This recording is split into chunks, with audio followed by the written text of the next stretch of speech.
Gold, trusted gold buyers. మీరు తాకట్టు పెట్టిన బంగారాన్ని విడిపించి ఈ రోజు ఉన్న మార్కెట్ ధరకు కొనబడను.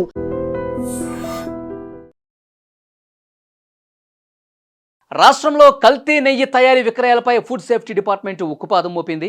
నెయ్యిలో పామాయిల్, వనస్పతి వంటి ఇతర పదార్థాలు, కొవ్వులు కలుపుతున్నారన్న విశ్వసనీయ సమాచారంతో రాష్ట్ర వ్యాప్తంగా ప్రత్యేకంగా తనిఖీలు చేపట్టారు. రాష్ట్ర వ్యాప్తంగా జూలై 14-15 తేదీల్లో పోలీసుల సమన్వయంతో విస్తృత తనిఖీలు నిర్వహించామని ఫుడ్ సేఫ్టీ కమిషనర్ డాక్టర్ సంగీత సత్యనారాయణ తెలిపారు. కొన్ని లైసెన్స్ పొందినటువంటి సంస్థలు తయారు చేసిన నెయ్యిలో ఇతర కొవ్వులు కలిపినట్లు అధికారులు ప్రాథమికంగా నిర్ధారించగా, మరికొన్ని సంస్థలు ఎలాంటి లైసెన్సు, రిజిస్ట్రేషన్ లేకుండానే నెయ్యి తయారీ, విక్రయాలు నిర్వహిస్తున్నట్లు తనిఖీల్లో ఫుడ్ సేఫ్టీ ఆఫీసర్లు గుర్తించారు. సంబంధిత సంస్థల నుంచి నెయ్యి నమూనాలు సేకరించి టెస్టింగ్ కోసం పంపించామని, పరీక్షల ఫలితాల ఆధారంగా నిబంధనలు ఉల్లంఘించిన వారిపై చట్టపరమైన చర్యలు తీసుకోనున్నట్లు కమిషనర్ తెలియజేశారు. Food safety and standards regulations ప్రకారం నెయ్యిలో 99.5% పాల కొవ్వు ఉండాలి. తేమ శాతం 0.5%కి మించకూడదు.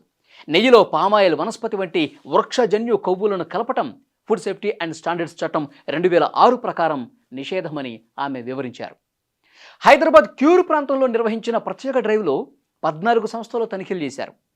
15 నెయ్యి శాంపిల్స్ను సేకరించారు. వినియోగానికి పనికిరాదని గుర్తించిన 60 కిలోల నెయ్యి అక్కడికక్కడే ధ్వంసం చేశారు. 850 కిలోల అనుమానాస్పద కల్తీ నెయ్యి స్వాధీనం చేసుకున్నారు. స్వాధీనం చేసుకున్న ఉత్పత్తులను ప్రయోగశాలకు నివేదికలు వచ్చే వరకు భద్రపరిచి, నివేదికల్లో కల్తీ నిర్ధారణ అయితే గనక ఫుడ్ బిజినెస్ ఆపరేటర్లపై కఠిన చర్యలు తీసుకుంటామని ఫుడ్ సేఫ్టీ కమిషనర్ సంగీత సత్యనారాయణ స్పష్టం చేశారు. అలాగే ఇంకా జిల్లాలో నిర్వహించిన ప్రత్యేక తనిఖీల్లో కూడా 65 సంస్థలను ఆఫీసర్లు పరిశీలించారు.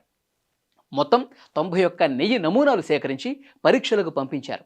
నిబంధనలు ఉల్లంఘించిన 5 సంస్థలకు నోటీసులు జారీ చేశారు.